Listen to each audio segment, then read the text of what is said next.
Hello, everyone, and welcome to a brand new episode of Traditionally Speaking. And have we got a treat for you today? Joe and I are going to be having a look at some of the favourite toys from Christmases gone by in that most iconic of decades, the 1990s. And I got to tell you, Tom, to us, that's still vintage out here, because the 90s were, 25 years ago almost. So it's amazing. And boy, have toys changed, and yet some of them are still around today. Yeah, I mean, I was a teenager in the 90s, so I'm amazed actually how many of these I remember and how many of them I have no recollection of. So it's going to be fun having a look back at some of these various different toys and to find out. Don't rub it in that you were a teenager, okay? I was buying these for my kids and beyond, okay? Well, where better to start than right back at the start of the decade in 1990? And we have a shared top Christmas toy in the USA and in the UK, and that was the Teenage Mutant Ninja Turtles, which were or based... the Teenage Mutant Hero Turtles. Now, explain to me, why did Britain change it to Hero versus Ninja? That's a very good question, because Eastman and Laird, who were behind the comic book, I seem to remember it was Ninja Turtles when the comic book came out, but when it suddenly went huge and you had the TV series and you had the action figures and all those things, it became Hero Turtles over here, and I think it was a regional licensing issue. It was much the same as Top Cat. You remember the Hanna-Barbera cartoon? Oh, yeah. Mm-hmm. When it came over here, they had to change the name to Boss Cat because Top Cat was the name of a type of cat food. So I think it was a similar thing. And I think probably because it was a regional variation, it was Teenage Mutant Hero Turtles. But it has to be said, because of the arcade machine, everyone over here knew them as the Teenage Mutant Ninja Turtles anyway. And they still had the same names, right? It was still Donatello, Michelangelo, Raphael, and the other one. And the other one.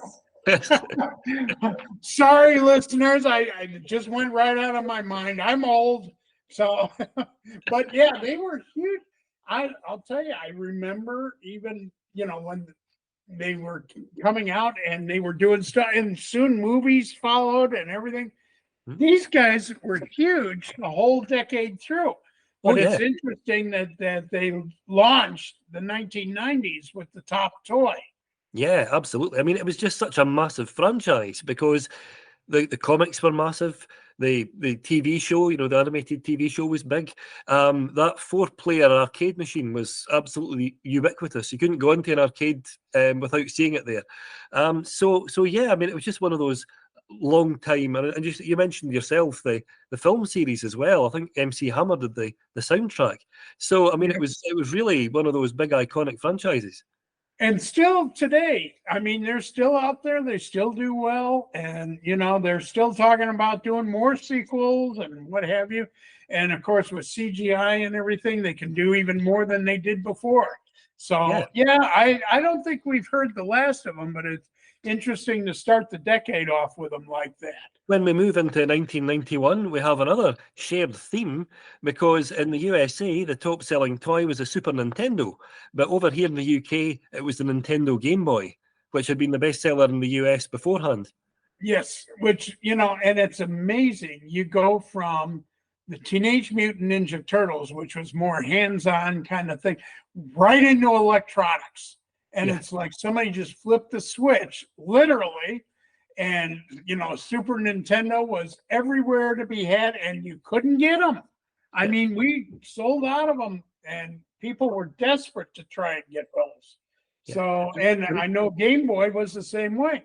Yeah, it was such a huge jump with the Nintendo because, I mean, you had the 8-bit Nintendo Entertainment System in the 80s, and then all of a sudden you had this 16-bit processor, you had the parallax scrolling, you had games like the Star Wars games and Star Fox and all these amazing different titles you could get for it. So it really came as no surprise that it was such a solidly selling console. And you're talking to a guy who played Pong as his first electronic game. So, yeah, the Game Boy and the Super Nintendo were just state-of-the-art thing which we couldn't even imagine. Yeah, So, yeah. I mean, the Game Boy's still beloved now, and you have to ask yourself if it hadn't been for the fact it came bundled with Tetris, would it have been so huge? Because that was a yeah, master stroke of marketing. yes. And of course, the story of Tetris has been told now in that movie, the one with Taron Egerton in it, that came out quite recently. And it's a very, very interesting story about how it came to be licensed from the Soviet Union, actually, back then. But it's still widely played even now.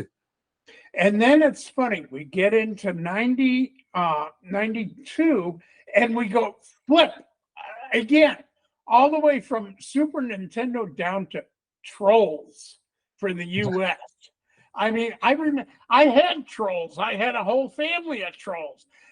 And I can't believe I played with them then. But, of course, I was playing with my kids, so I have an excuse.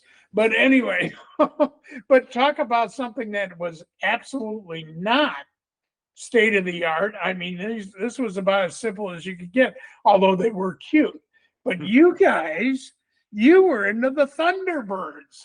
Yeah, and wasn't that a funny year for nostalgia, 1992? Because, as you mentioned, the Trolls had been huge in the 50s when they first, come out from Scandinavia and Absolutely. Yeah. took the world by storm. But the Thunderbirds, the Jerry Anderson TV series, had been filmed, produced by ITC in the 60s, and that had been their heyday. They had really done well and had been an enormous cultural success then. But for some reason, once they were repeated again in the early 90s, kids went mad for Tracy Island. And there's a kids magazine show over here called Blue Peter. And they famously had shown kids how they could make their own Tracy Island out of household bits and pieces. So that was, one of the kind of hallmark Christmas moments of the 90s. Actually, was that even if you weren't able to find a version of the toy shop, you could still make your own one. And for people that aren't familiar with the Thunderbirds and certainly have no idea what Tracy Island and Tracy was kind of the head of the Thunderbird. He was the father. And his 5 boys were all part of the, what was it, Rescue Internet Incorporated or Rescue International or something like that. But anyway, and each one had its own particular vehicle. It had a rocket ship and a submarine and a space satellite, and each one took care of its own. It was actually a pretty cool series, I thought. I mean, it certainly rivaled anything we did in stop animation over here.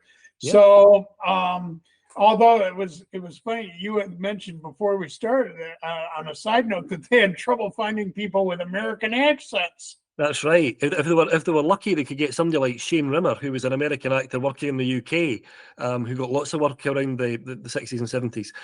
But sometimes the accents are pretty sketchy, But it was, that being said, hugely ambitious. It was an enormously interesting series, very intricate in the way that they put all of the effects together. But I always thought that the one Tracy son that got the short end of the stick was the one that ended up in the space station, because all the rest of them are buzzing around on rockets having a whale of a time, and this poor guy is just sitting there looking at a radar screen. So I don't know what he must have done to offend everybody, but he must have really ticked off Dad somehow. You go to space and stay there. Yeah, that was kind of funny. But I'll tell you, they had a big cast. I mean, between the villains and all the people helping them, and they were dealing with the CIA and the FBI and all of this stuff.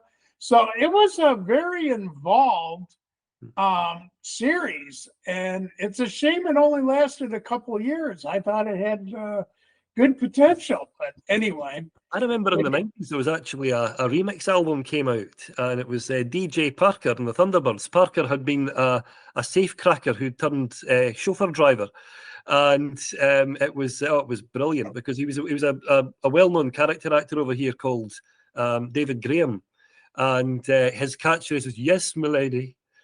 So he had his one single in the 90s. I mean, I don't think we could have imagined that in the 60s when it started, all those years beforehand. Well, and then we move into the next year and right back to the electronics in America. I mean, I'll tell you what, Sega Genesis really was trying to make a headway against Nintendo and trying to bust into the market. And they did a pretty good job with the Genesis. And that was their first major foray where they were really popular for a year. And again, having trouble trying to get kids their Sega Genesis that they wanted for Christmas. But yeah, so, and you guys were into something, and I actually had to look up myself, even though it was an American thing, but it became a British thing. Yeah, that's absolutely right. The Talk Boy. Well, the Sega Genesis over here was known as the Mega Drive. It was only known as the Genesis in North America for some reason. I don't know why, because the games were the same.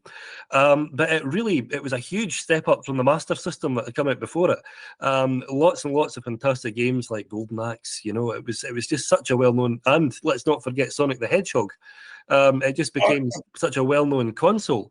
But I mean, I'll be honest with you. I mean, I was in my teens in the 90s, and I have no recollection whatever of the Talk Boy. But it was Home Alone 2 was a movie that had brought that into the public eye. It had, yes. And actually, Kevin spoke slowly into a recorder and changed his voice, made it lower, made him sound like an adult. And somebody came up with the concept, oh, what if we could do that for all the kids? Yeah. So that's where that came about. But yeah, I don't remember it being a huge thing in the US, but obviously it was in the UK. Yeah, it was hugely popular. And it's just one of those toys. I think people either remember it fondly or they have no recollection of it at all, because it was quite high end actually for its time. It was a bit like a Walkman, but as you say, it had those extra features that made it all that bit extra appealing. Yeah, it's interesting. And, you know, I guess it had actually been out for a lot of years following this and was around for a while. And then it just kind of finally faded out or fizzled out. But anyway, but yeah, it was a big item for you guys, and not so much here, but I'm sure they sold plenty around here. Yeah, absolutely. And it's one of those things as well. I mean, you can imagine apps and things now doing the same thing. You know, it was one of those great analog inventions, here today and gone tomorrow. Yeah, exactly. And then the following year, surprising to me that both of us, the UK and the US, went completely out of the countries and into Japan, and voila, here comes the Mighty Morphin Power Rangers. Yeah, popular on both sides of the Atlantic. And who could have imagined how massive it was going to be? Because over here it was shown on breakfast time TV. And it was, it picked up a very loyal following with kids who would watch it with their breakfast before they went out to school. And yeah, I mean, it was one of those TV series that really lent itself well to merchandise. You had all the various different characters and the gigantic robot thing that was in it, whose name I can't remember. But yeah, it was just one of those very, very polished, very commercially savvy TV series. And as you said, the big thing, as Mel Brooks said in Spaceballs, merchandising, that's the key. And boy, I'll tell you, there were Power Rangers, everything, t-shirts, blankets, sheets, clothes, obviously, of all kinds, not to mention the dolls and all the accessories, and like you said, the giant robot. And I'll tell you, you couldn't avoid seeing that year, and it was just everywhere, and everybody wanted something from the Power Rangers, if not several somethings. And everybody had their favorite color, blue, white, red, whatever, but they, so yeah. And there's another one that has kind of stood the test of time over the years, and they've kind of reintroduced that a couple times, and with tremendous success. Yeah, I mean, it says everything that, people are so nostalgic for those characters that you every now and again will get the actors who played the parts in the original series, they talk about the experiences they had. There are new versions out now. Yeah, it really does seem to have a lot of longevity. And yeah, and it's still around to this day. And like I said, they're introducing new movies and different things all the time to keep that brand going and keep it alive. But yeah. But that was a huge, and of course, I knew nothing about it until they hit that year. And then, like I said, I couldn't get away from them. So, and maybe that's why in 1995, the following year, I don't know where I was, but I didn't remember either of the two top toys that hit for either the US or the UK. And in the US, it was the Sky Dancers, which I had to look up myself and go, what the heck is a Sky Dancer? So interesting. Yeah, now it is interesting because the Sky Dancers, I don't seem to recall made much of an impact over here, and yet they were really appealing little characters with their foam wings and all these different personalities and everything. It was great.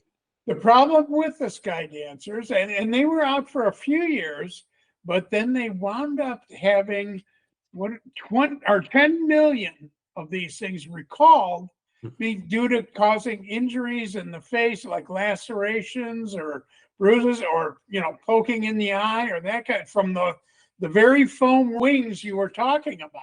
Yeah. So unfortunately, it was one of those things that it's like, well, it was a nightmare for kids that got hurt, and they wound up being recalled, although they were really pretty and cute, I thought.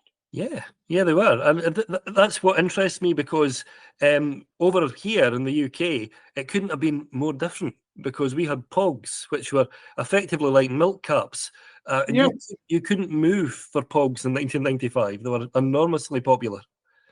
And cute little story on this. Teachers got Pogs banned on this side of the pond. And do you know why they were banned? No? Because the students were gambling with them. All right. Okay. And the teachers were catching these guys.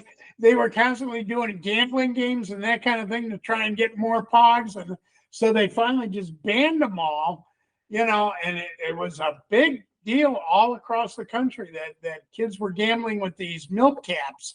So they kind of disappeared in a hurry. And then when we move into 1996, we have not one but two really big franchises. On the US side, we have Tickle Me Elmo, which was surely one of the toys of the 1990s. Whereas over here, we had Buzz Lightyear from Toy Story.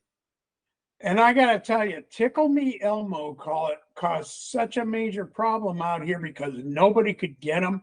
And people were having fights. I mean, literally, that one Christmas movie with Arnold Schwarzenegger that came out over the spaceman, that was taken right out of Tickle Me Elmo because nobody could get one and everybody was fighting for one. It was insane. It was like 2 years before they finally had enough in the market to satisfy the demand, and then it died out. Yeah. But and you guys, Buzz Lightyear. I think that surprised Disney even that it took off so well in the UK, even over and above the US. Yeah, because that was voiced by Tim Allen, wasn't it, from Home Yes. Improvement? Yeah. And Yeah. Mm-hmm. it was one of those strange instances of real life imitating fiction, because in the movie, of course, Buzz Lightyear is a very, very sought after toy, and sure enough, in the Christmas of 1996, that's exactly what he became. To infinity and beyond. Yes, absolutely. Huge. And here's another one. I mean, my God, they're up to what? Toy Story 4 or 5. I can't even keep track of them. And Tim and Tom are still at it, still recreating these things, and they're still popular today. Although that year, boy, yeah, you guys were selling the heck out of those. Yeah, absolutely. And I think people still look back fondly now. I'm sure you can still buy Buzz Lightyear and Woody and all of the other characters from Toy Story. And let's not forget Mr. Potato Head, which was the first toy ever to be advertised on American TV. Yes, absolutely. And did so well and continues to do well. And a lot of that is because of Toy Story, bringing them back all the time. So he's become a major character in that franchise. Yeah. So, And then we move on to 97. Hug and Wiggle Winnie the Pooh. You know, I vaguely, and I mean very vaguely, remember this. And I'd forgotten even that it actually spoke as well and laughed when you touched its nose or touched its belly. But it's like, really? That was the top toy for 97. That surprises me.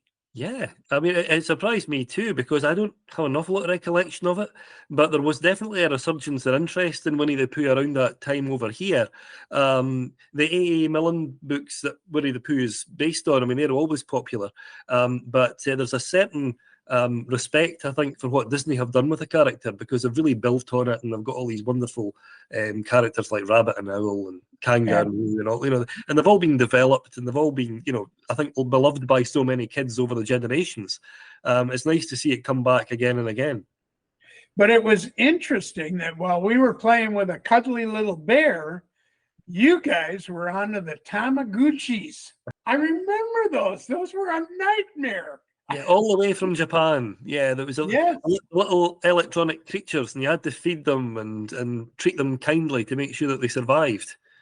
And they had such a short life. I mean, my God, some of them only lasted a matter of weeks, and the most they lasted was like 25 weeks, I think. And you had to do so much. And like you said, you had to feed them and play with them and change them and do this, do that. All these things, and it's like people just got sick of having to take care of their Tamagotchis all day long. Yeah. So it was a short-lived toy, but it caused a major ruckus for your market in Christmas that year. Well, it was a bit like looking after a poinsettia, wasn't it? You just didn't know how long it was going to last. Yeah. Why is it dead already? Yeah, what did I do? Yeah, but anyway. But again, you went more toward the electronics and we went more toward the dolls again. Yep. And then we both lost our minds and went to Furbies the following year. Yeah, now Furby was enormous over here. You couldn't move for Furby in the winter of 1998. They were everywhere. Yeah, and the same thing here. They were in every market and were selling out as fast as they could stock them. And people were just grabbing them. And see, I think one of the reasons is Furby was one of those things, it was gender neutral. Yeah. So it didn't matter if you were a boy or a girl, you both loved Furbies. Mm. And it was okay for boys to play with Furbies. And of course, it was okay for girls to play with Furbies. So everybody wanted one. So and that just really exploded off the market. So, and that's another one that's come back time and again. But that year, it really just blew the doors off of everything. Yeah, they were just such lovely, appealing little characters, and I think people liked that aspect of them, the fact they were so characterful and full of personality. And of course, that brings us into 1999 and the end of the decade, where Pokemon was the big seller in the US, because it's become such a huge cultural phenomenon. It's hard to believe that it had a starting point, but yet in the 90s, it was everywhere. And I look at that now, and I can't believe that is 25 years old now. I mean, I remember Pokemon for the last couple of decades just being everywhere, and kids still ask Santa every year for Pokemon stuff continuously, whether it's games or whether it's the Pokemon pieces or whatever. But I still get asked all the time, every year. And I've had kids come up year after year after year going, I want more Pokemon. It's like, that's all I ever bring you. Well, yeah, but I want more. Yeah. So, it's still popular today. I think that's the genius of them having so many different characters and variations. And of course, you now have the mobile app games where you can, they can go into combat, and there are various different, breeding games you can play to have little composite Pokemons and things like that. So it's just continued to go from strength to strength. And then you guys in the UK went a completely different direction. Yes. Yeah, what a huge phenomenon Who Wants to Be a Millionaire was. It was Celador was the production company that came up with the idea. And the idea really was quite simple. That was why it was so genius. The idea was that basically people had a very set number of questions with multiple choice answers. And if they could manage to get all the way through from the bottom of the tower to the top, then they would win £1 million. Very, very few ever actually managed that, of course. But it was well known over here for its catchphrases. And Chris Tarrant, who was the famous radio DJ and TV personality, was the initial host for the program. So for that reason, it seems almost inevitable it was going to become a board game. And sure enough, in that Christmas of '99. All over the country, people were playing it and, being frustrated by all those general knowledge questions, which had 4 very plausible answers. Yeah, it was a new form of Jeopardy, which, obviously in the U.S. has been around for freaking ever and is still doing, major promotions on and getting new watchers all the time. But yeah, it was interesting. We saw it over here too, and it was a big TV show, but I didn't remember the game being a big mover out here. But certainly everybody was watching the game show itself.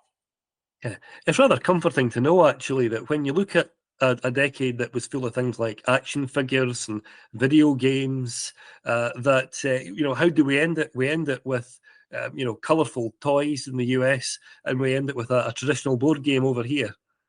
Absolutely. And some things it's almost like talking about Monopoly. I mean, Monopoly's been around since the Great Depression, and it just continues to sell everything. You cannot go into a store that sells games and not see at least 2 or 3 different versions of Monopoly on the shelves. And, so something like this, I wouldn't be surprised to still find that out there. Yeah, absolutely. And I think that's the beauty of board games generally, isn't it? It brings people together. And that's, what could be more Christmas oriented than that? Everybody getting around the board game for, to spend time together and probably have an enormous argument over the rules. Probably. Well, and I got to tell you, this has been a nice trip down memory lane again. And like I said, I learned some things I didn't even remember being out there, which is kind of fun. But I'd like to ask our listeners and our viewers, what do you remember from the 90s? What was your favorite game? What did you enjoy playing with? Did you have a troll, or did you have one of the Thunderbirds, or, I'd be interested to know. Yeah, absolutely. So if you would like to tell us a bit about your own Christmas experiences in the 90s, why not get in touch with us on our website, where you can find a contact form, and hopefully we'll be able to answer your questions. That's traditionally-speaking.com. He's still thinking about all the toys he was playing with, folks.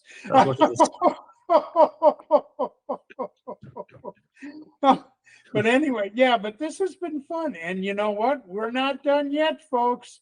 We still have another decade or 2 to go. Yep. So keep watching us, because we may hit your favorite decade, or we may talk about some of the toys you played with. Well, thanks so much, Joe, for having joined me today for what's been a really fantastic topic. I hope everybody at home has enjoyed it, and that you'll come back and join us again soon. And thanks so much for joining us, as Tom said, and we look forward to seeing you on our next podcast.